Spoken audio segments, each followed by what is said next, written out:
Cast your mind back to the late spring of 2016, a time when I embarked on a college trip to Portugal. Our pilgrimage included a visit to the sacred grounds of Our Lady of Fatima, a place where the divine intervened in the lives of 3 young children. The specific date of our arrival eludes me, a fragment lost in the annals of time. But the significance lies not in the day itself, but in the extraordinary events that unfolded within that hallowed domain. As we approached the site, a sense of shock and dismay washed over me. What once stood as verdant fields of grass had succumbed to a wave of commercialization, transforming the sacred space into a labyrinth of concrete and stone. Stores peddling trinkets and holy water marred the surroundings of the cathedral, an edifice that now loomed over the land once adorned by nature's embrace. This blatant disregard for sanctity kindled a fierce anger within me, an indignant protest against the greed of humanity. Yet, it was amidst this inner turmoil that I heard a voice, softly calling my name. Rudd. The sound sliced through the air, drawing my attention away from the bustling shops toward a figure standing beside one of the few remaining trees. Perplexed, I scanned the area, as the notion of someone accurately addressing me without prior acquaintance seemed implausible. The voice persisted, urging me to look up. Intrigued and somewhat bewildered, I directed my gaze heavenward. There, suspended in the celestial expanse, the sun radiated at its zenith, encircled by 2 pristine rainbows, celestial spectacle that stole my breath away. In that moment, I marveled at the breathtaking beauty above, only to turn my attention back to the enigmatic figure who had called out to me. He stood before me, clothed in loose garments, bearing the markings of a life lived on the fringes. His feet adorned with sandals, he grasped a weathered wooden staff, and around his neck hung a sizable scallop shell, an emblem of his journey. His hair, unkempt and scruffy, framed a countenance that exhibited both age and vitality. I struggled to place him within a specific age group, vacillating between a vigorous 50-year-old or a remarkably robust 60-year-old. Compelled by an invisible force, I drew nearer, captivated by the disarming smile that stretched across his weathered face. I was his captive audience. As I approached, he addressed me, remarking on the throngs of people who flocked to this site, boasting of their visit to a place touched by miracles. Yet, he lamented, few bothered to cast their gaze skyward, oblivious to the miraculous spectacle that unfolded before their very eyes. Incredible, I whispered, my voice filled with wonder. I, too, would have missed this had you not brought it to my attention. But tell me, how did you know my name? A chuckle escaped his lips, and he responded, I possess knowledge about many things, Rudd. Stunned by his cryptic reply, I pressed further. Then, pray tell, what name do you go by? I answer to many names, scattered across countless realms. Today, I am Emmanuel, he replied with an air of enigmatic wisdom. In that moment, my curiosity peaked, transcending the boundaries of my Catholic upbringing. Questions tumbled forth from my lips, eager to unravel the enigma before me. From whence do you hail? How did you find yourself here? With a serene smile, he revealed, I have wandered through myriad lands, my footsteps tracing the paths of pilgrimages. For 3 weeks, I journeyed on foot, armed with this staff and adorned with this shell, safeguarding me from the perils that beset travelers. And here, in this sacred place, I bear witness to the cyclical wonder of the sun every 50 years. I stood there, captivated by this vagabond sage, grappling with the dichotomy of his appearance and the eloquence of his speech. His words painted a tapestry of contradictions, compelling yet bewildering. Though my girlfriend, whispering her doubts, urged me to disengage from this peculiar encounter, I chose to embrace the mystery and persisted with my inquiries. You possess an accent, yet your command of English is flawless. Have you dwelled in America? I ventured. His laughter resonated in the air as he responded, I speak the tongues that the moment demands, weaving words in the language that shall touch your soul. Then, as if to demonstrate his linguistic prowess, he uttered a sentence that seamlessly transitioned from Spanish to Portuguese, Hebrew to Arabic, and several others that eluded my comprehension. Although the meaning eluded me, his confident delivery held me spellbound.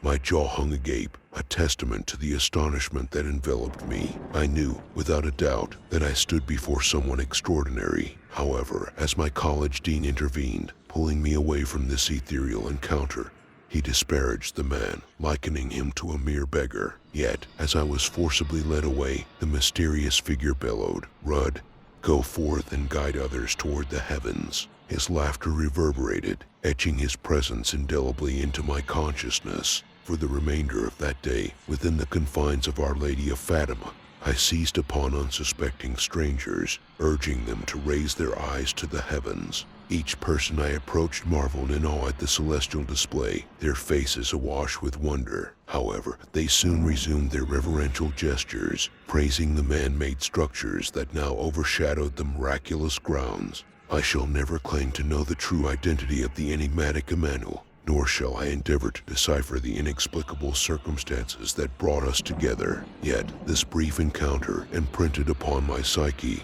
has persisted for nearly 7 years. I have recounted this tale countless times, but today I commit it to the digital realm, sharing it with you, dear readers.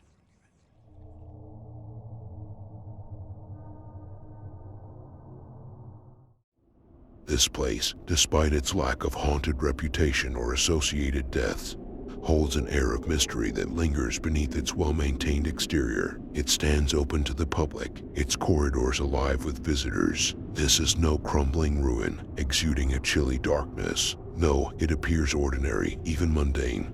At first glance, it was during one of my visits to this enigmatic location that the unsettling events transpired. Standing alone in a corridor just outside the entrance to a telephony museum room, I found myself captivated by a blueprint map adorning the opposite wall. My friends, still exploring the wonders within, had left me to my own devices. Little did I know that the course of the evening was about to take an eerie turn. Engrossed in the intricacies of the map, I was suddenly enveloped in darkness as the fluorescent light above me flickered and extinguished. Curiously, none of the numerous other lights lining the corridor suffered the same fate. They continued to illuminate the path ahead. At first, I dismissed it as a mere electrical glitch, a random failure that could happen anywhere. Moments later, my friends emerged from the museum room, their curiosity piqued. However, one of them, standing at the doorway, drew my attention to a peculiar sight, a gaping hole in the floor beside the door. Intrigued, I re-entered the room to examine it alongside my friend. Little did I realize that the door, with an almost deliberate intent, closed behind me, sealing us off from the outside world. As we leaned in to peer into the depths of the hole, our senses were suddenly assaulted by a blood-curdling scream. It originated from a corner of the room, an area filled with antiquated technology from the 50s and 60s, cabinets brimming with wires reaching from floor to ceiling. There was no place for anyone to hide, and the room was fully illuminated, devoid of shadows or hidden recesses. Yet, the scream pierced the air, sending chills down our spines. In perfect synchronization, my companion and I turned our heads toward the source, a mixture of fear and confusion edged across our faces. Within the room, a video played on a nearby television screen, a monotonous instructional archive designed to elucidate the workings of the telephones of yesteryear. It seemed inconceivable that a random scream would be inserted into this otherwise mundane footage. Why would they incorporate such an unsettling sound in a segment meant to educate? True, in other areas of the facility, historical films showcasing public information reels occasionally featured scream.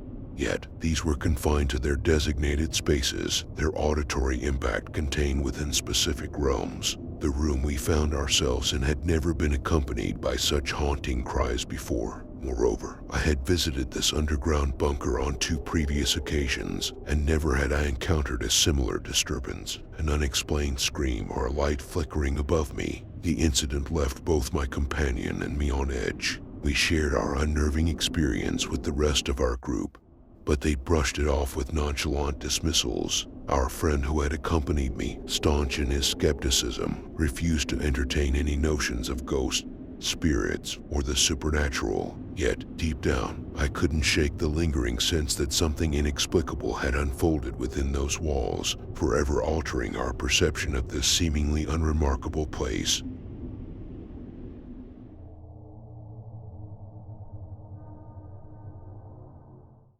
It was a time when laughter and good times filled the air at our beloved corner store, where I found myself working to make ends meet. You see, life had thrown its fair share of challenges my way, but this little store became my sanctuary, my saving grace. Now, as you can imagine, a store like ours attracts all sorts of characters, especially those with a fondness for a drink or two. And boy, did they provide us with endless entertainment. Most of them were harmless, adding a touch of eccentricity to our daily routine.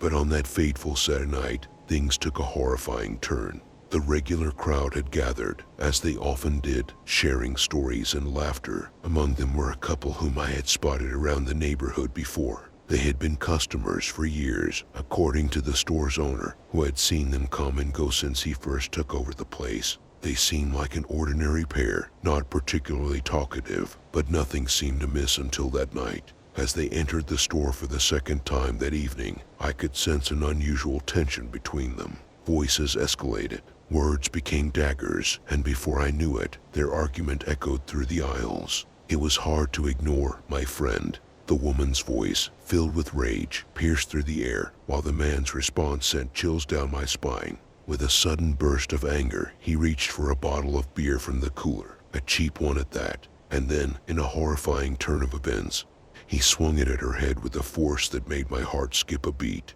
Blow after blow, the scene unfolded before my eyes, and I felt a surge of helplessness. The sound of glass shattering mixed with her cries, a symphony of despair. It's funny, you know, how movies and TV shows can mislead us. Breaking a beer bottle over someone's head is no easy task, my friend.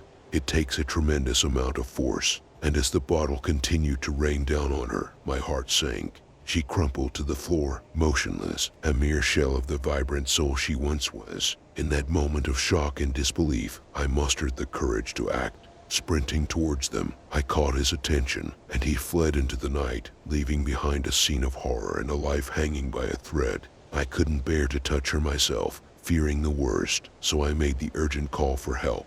The paramedics arrived, their arrival a beacon of hope amidst the darkness that had descended upon us. They fought valiantly to save her, but the prognosis was grim. The woman's family made the heartbreaking decision to let her go, to free her from the pain that had engulfed her shattered existence. And just like that, a tragedy became a murder. The following night, the authorities managed to apprehend the man responsible. But here's the twist, my friend. He claimed not to remember a single thing. The doctors attributed his memory loss to years of alcohol abuse, leaving us with a peculiar dilemma. Would justice truly be served? Would he face the full consequences of his heinous act?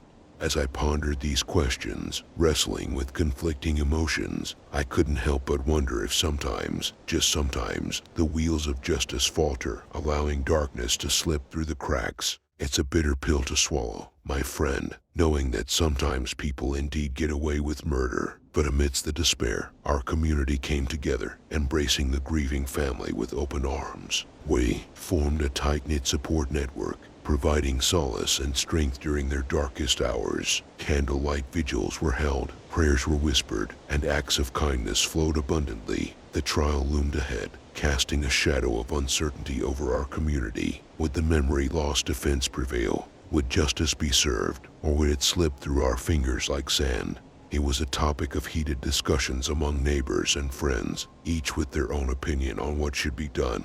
In the midst of it all, the store where the tragedy had unfolded became a symbol of resilience and hope. The owner, deeply affected by the incident, made it a point to honor the memory of the woman whose life had been tragically cut short. He organized fundraisers, donating a portion of the store's profits to domestic violence shelters, advocating for change and raising awareness about the importance of addressing the underlying issues that lead to such horrific acts. The community rallied behind this cause, a testament to the power of unity in the face of adversity. We organized events, shared stories, and spread the message of love and compassion. Through our collective efforts, we aimed to create a world where violence had no place and where justice would prevail, regardless of memory loss or any other factor that could potentially derail it. As the trial unfolded, emotions ran high. Witnesses were called to the stand, their voices trembling as they recounted the events that unfolded on that fateful night. The courtroom became a stage where the truth sought refuge, where the victim's voice echoed through the words of those who had witnessed the horror firsthand. In the end, justice did prevail. The court, armed with the evidence and testimonies, found the accused guilty of the heinous crime he had committed. The memory loss defense proved to be a mitigating factor, resulting in a reduced sentence. It was a bitter pill to swallow for many, yet it served as a stark reminder of the flaws within our legal system, prompting a call for reforms and a deeper understanding of the complexities surrounding crimes committed under the influence of substances. But our community did not falter. We channeled our disappointment into a renewed commitment to fight against violence, to support the survivors, and to ensure that no one else would suffer a similar fate. The tragedy had left an indelible mark on our souls, igniting a fire within us to be agents of change. Years have passed since that fateful night, but the memory still lingers. Our community has grown stronger, more vigilant, and more compassionate. We have become a beacon of hope, refusing to let darkness overshadow our lives. The corner store, once a witness to the horror, has transformed into a symbol of resilience and the power of unity. And as I stand here, recounting this tale to you, my friend, I am reminded of the fragility of life and the importance of cherishing every moment. Let this story be a reminder that even in the face of unimaginable darkness, the human spirit has the capacity to rise above, to heal, and to create a better world for us all.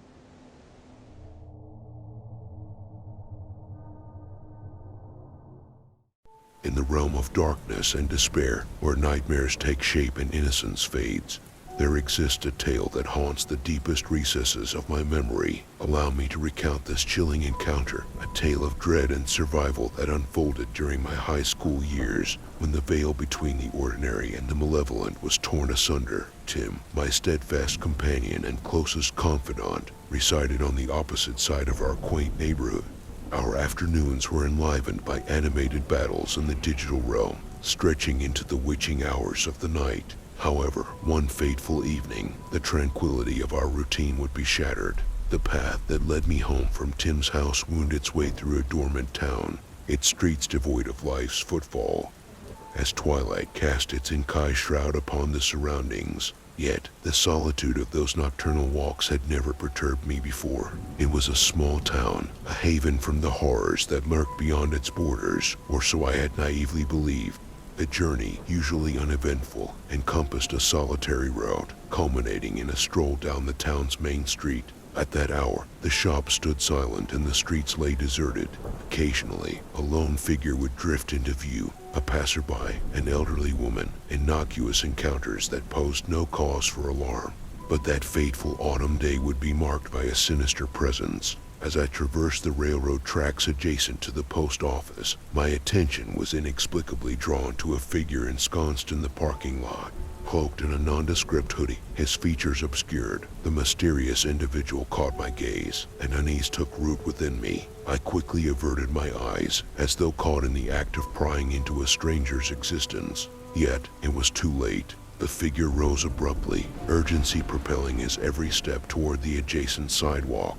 A sense of foreboding gripped me as his penetrating stare remained fixated upon my form. A malevolent connection forged in the night. Unease rippled through me, compelling me to hasten my pace. To my dismay, the man across the street mirrored my acceleration, his glare unrelenting, matching my rhythm stride for stride.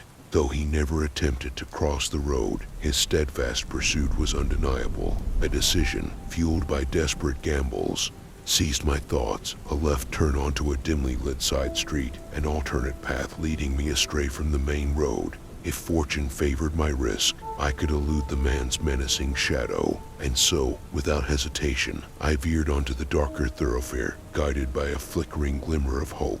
Relief washed over me as I glanced over my shoulder, discovering no trace of the pursuer who had plagued my steps. Unburdened by his presence, I ventured deeper into the obscure labyrinth, undeterred by the muted glow of streetlights casting elongated shadows upon my path. It seemed I had evaded the clutches of impending doom. As I neared the street that would ultimately lead me home, complacency coursed through my veins. Yet, out of the corner of my eye, a sinister specter materialized. The man, emerging from the shadowed recesses of a building, hurtled towards me with an intensity that shattered my false sense of security. Startled, I comprehended his strategy, an interception designed to trap me within his malevolent grasp. With swift, predatory movements. He tackled me to the unforgiving ground, his physical prowess overpowering my feeble resistance. It was not blows that he rained upon me, but the weight of his dominance, a sickening display of his superiority was evident as he pinned me down, an immovable force rendering me helpless against his relentless assault. The stench emanating from his body, a putrid blend of decay and madness, assaulted my senses as I fought against the constraints of his grip.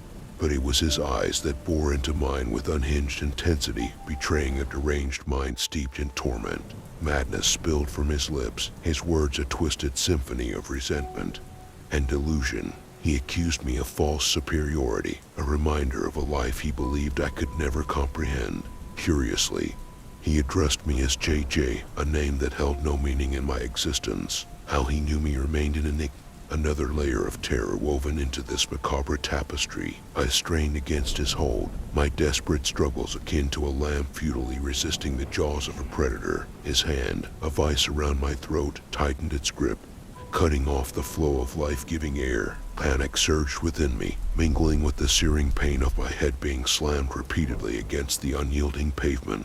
The world blurred, my consciousness fading into the abyss as darkness enveloped my vision. Unbeknownst to me, the final vestiges of my ordeal were obscured by the veil of unconsciousness. It was not until I awakened within the sterile confines of a hospital room that I pieced together the fragmented aftermath. I had been discovered lying in a pool of my own blood, a victim of the savage encounter. The assailant, like a specter, had vanished into the night, leaving behind only remnants of my shattered body and fractured spirit. A severe concussion and a fractured shoulder bore testament to the brutality of his assault. In the days that followed, I embarked upon a tortuous path to recovery, both physical and psychological. The trauma that had been etched into my consciousness manifested itself in relentless paranoia. Shadows danced with sinister intent, each nocturnal stroll an invitation for the specter of my assailant to materialize once more. Visions of his malevolent gaze peering through my window plagued my nights, a torment that extended far beyond the realm of nightmares. Even in the wake of physical healing, the scars of that encounter remained etched upon my psyche, haunting my every step. Though I never laid eyes upon the man again, his presence lingered like a chilling breeze in the deepest recesses of my mind. The mundane routines of life no longer held their former tranquility. Each passing day bore the weight of uncertainty, as if the fabric of reality had been irreparably torn, exposing a world teeming with unseen horrors. Today, the remnants of that encounter continue to cast their long, harrowing shadows upon my existence. Though time has passed and the wounds have healed, there are moments, fragments of the present, where his presence seems to materialize once more. In the depths of my solitude, I catch glimpses of him, a ghostly figure eternally intertwined with my consciousness. The tale of that night serves as a chilling reminder of the fragility of our sense of safety, an indelible testament to the darkness that can lurk beneath even the most seemingly benign facades. And as I navigate the labyrinthine corridors of life, I am forever burdened by the knowledge that, at any moment, the man with the haunting gaze may resurface, shattering the fragile equilibrium and plunging me once more into the abyss of unspeakable horror.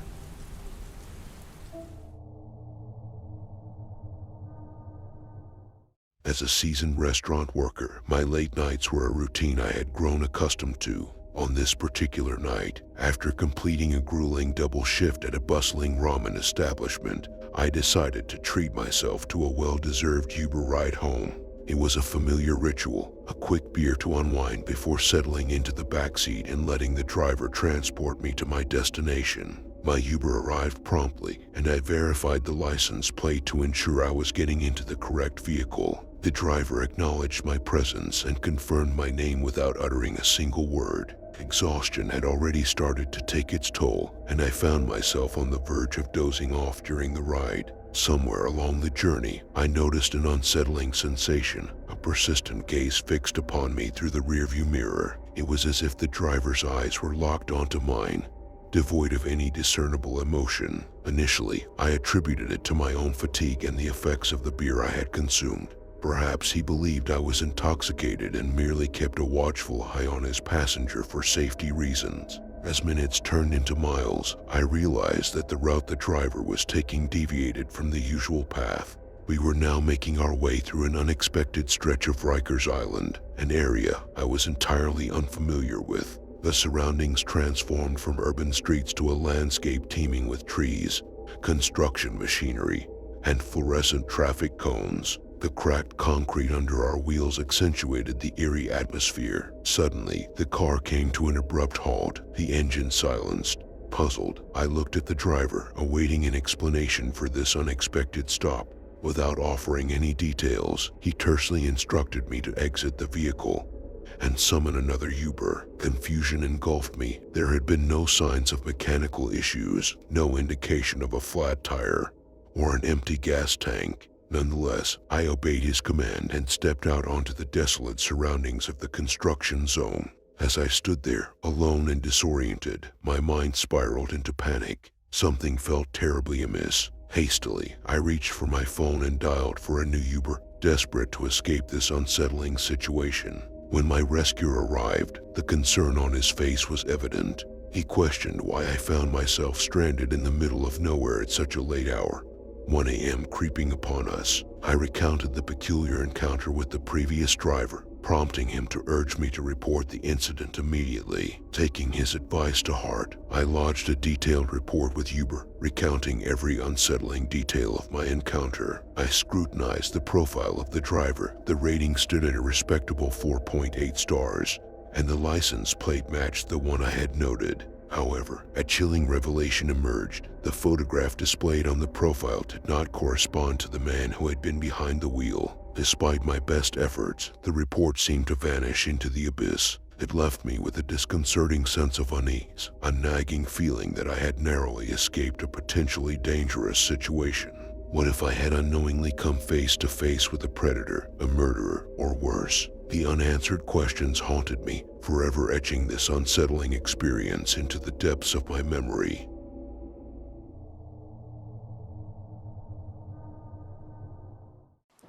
It was a chilly evening in the year 2014 when I found myself in the midst of a peculiar encounter that would forever etch itself in the corridors of my memory. At that time, I resided with my beloved girlfriend, who would later become my wife, and our young son in a quaint terraced house nestled close to the heart of Vol.1, a town in the enchanting landscapes of northwest England.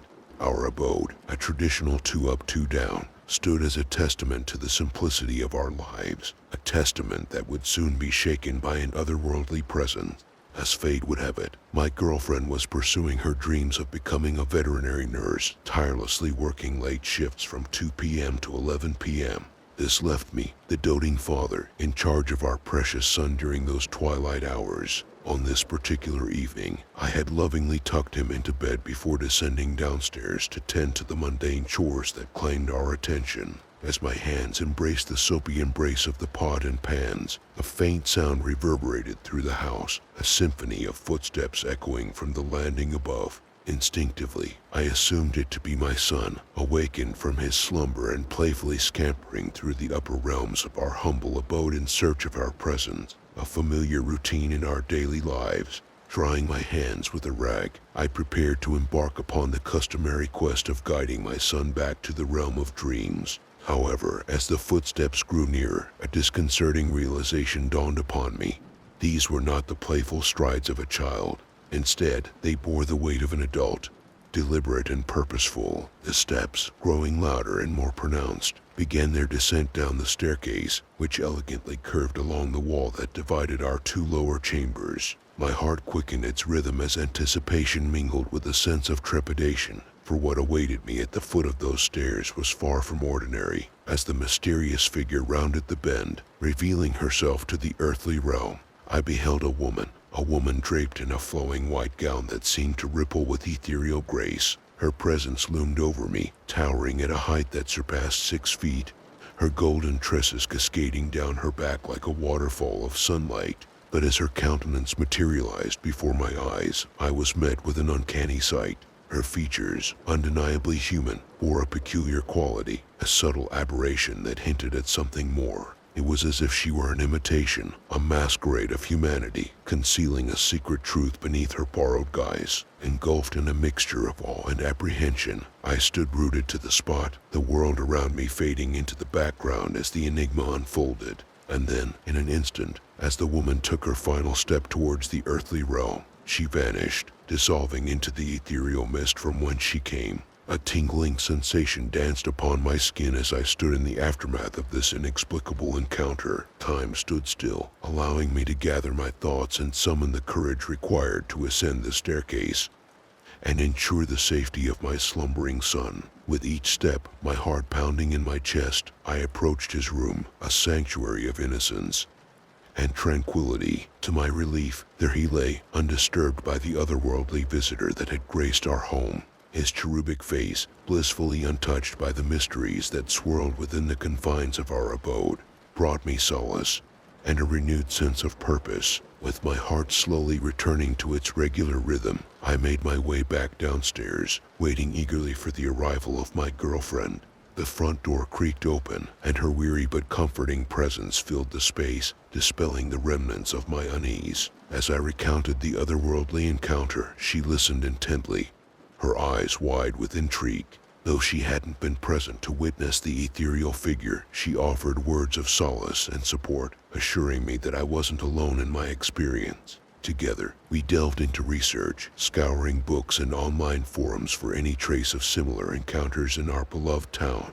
It was during these investigations that we stumbled upon tales and legends, whispered through generations, of spectral beings and supernatural occurrences within the very fabric of Bolton's history. From the ghostly apparitions that wandered the ancient halls of Smithhills Hall to the restless spirits said to roam the ruins of Rivington Pike, the tales resonated with the eerie echoes of the inexplicable. And yet, amidst these legends, we found solace in knowing that we weren't the only ones to have encountered the unexplained. Days turned into weeks, and weeks into months, as life resumed its normal rhythm within the walls of our humble abode.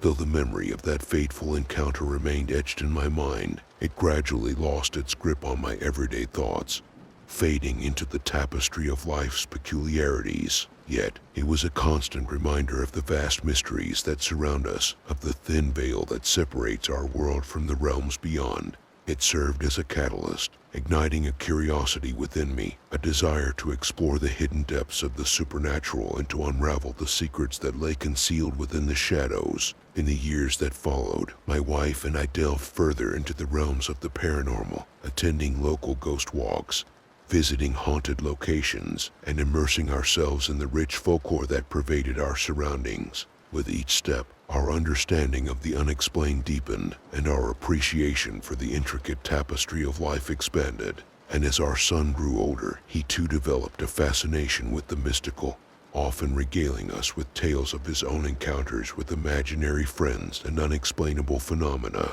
Together, we nurtured his inquisitive spirit, encouraging him to embrace the mysteries of the world and find wonder in the unknown.